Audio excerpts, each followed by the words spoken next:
Hey guys, welcome back to my channel. So today we're gonna talk about macro and micro photography. We'll start with macro. Have you ever seen a photo like this one? Or even like a tiny detail on a flower, insect, or intricate patterns? Have you ever wondered how these photos were taken? My answer is simple. Photos are taken with a macro lens. What is macro lens? Macro lens lets you approach small subject and capture big images. It is the extreme close-up photography normally used with very small subject, like insects, small toy, or toy cars, in which the size of your subject is much greater in photograph than in real life. Macro photography is easy and fun. These types of shots can be challenging, but trust me, it is also incredibly addictive. In fact, you'll find anything photogenic in your daily life that you haven't even thought about. You'll see all the beauty in everything once you start taking pictures. Macro lens are often used for close-up photos, but how they're used isn't actually what defines them. Macro lens has the ability to focus closer to your subject. It also allows for closer focusing distances than normal, and often require to get very close to your subject. Macro lenses come in a wide variety of focal length. Your focal length determines your working distance from your subject. The longer your focal length, the further you will be from your subject. So start with the subject in front of you right now and turn daily events into a stunning, memorable images. We'll start with your breakfast. Food's on the table, camera on hand. What are you gonna do? Take a snap. That's right. But how? If you think that macro lenses are just for enlarging photos, then think again. Macro lenses are basically transforming your ordinary photos to an extraordinary one. Start by taking a photo of your breakfast. Focus on the main dish, dessert, or anything you want to focus on and blur the background. That way, you'll get the professional looking result. Also, apples and nuts on the side appears even more appetizing when it's photographed under a natural light. Remember to surround your subject that speaks with its identity. In this case, it's food. So surround it with whatever it needs.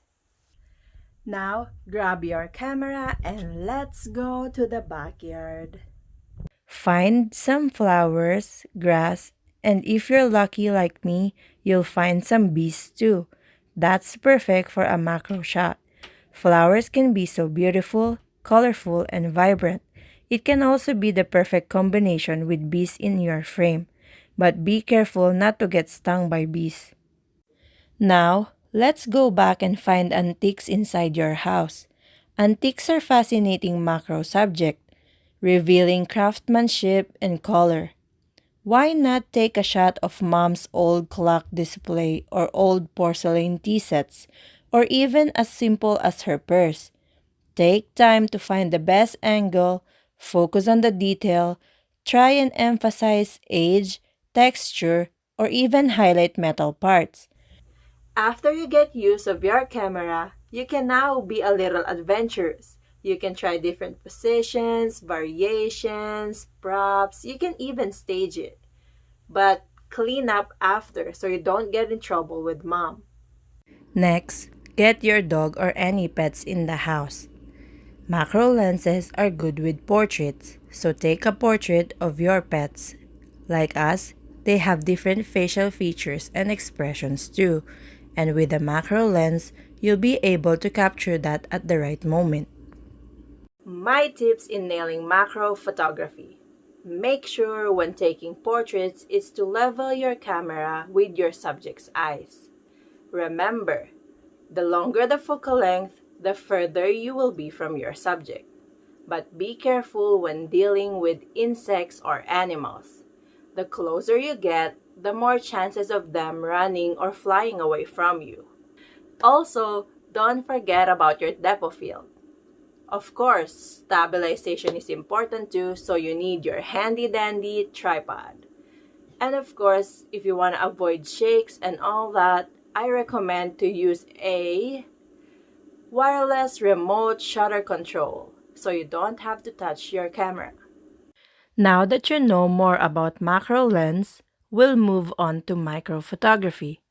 What is micro photography?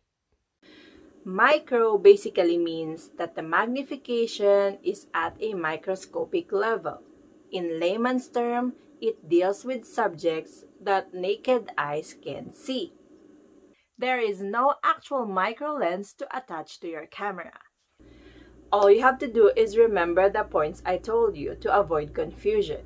If you happen to follow this tutorial and you make an ordinary photo to an extraordinary one, please tag me and let me know because I want to see you guys learn. That's all I have for you today. If you want to learn more about photography, make sure to hit the bell button so you get notified whenever I post. If you have comments or suggestions, feel free to comment it down below and I will answer it on the next video. See ya! Bye!